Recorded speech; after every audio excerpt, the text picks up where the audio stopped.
প্রতিপক্ষের ওপর দমন-পীড়ন আর পাল্টাপাল্টি রেষারেষির কারণেই প্রায় খবরের শিরোনাম হওয়া পাকিস্তানের রাজনীতিতে নাটকীয় মোড় দেখা দিয়েছে।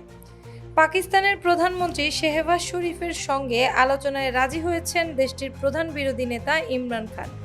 মূলত শেহবাজের পক্ষ থেকে আলোচনার প্রস্তাব দেওয়ার পর তা গ্রহণ করেন সাবেক এই প্রধানমন্ত্রী। বৃহস্পতিবার এক প্রতিবেদনে এই তথ্য জানিয়েছে পাকিস্তানি সংবাদ মাধ্যম the news international.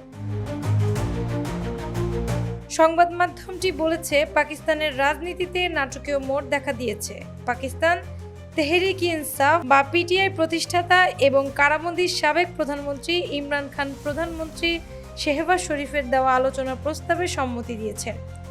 The news international বলেছে, গত সোমবার আদিয়ালা জেলে দলের বর্তমান চেয়ারম্যান ব্যারিস্টার গওহর আলী খান ইমরান খানের সঙ্গে সাক্ষাৎকারে সরকারের আলোচনার প্রস্তাব পৌঁছে দেন এবং ইমরান খান সে সময় আলোচনার অনুমতি দেন বলে বিশ্বস্ত বেশ কিছু সূত্র জানিয়েছে।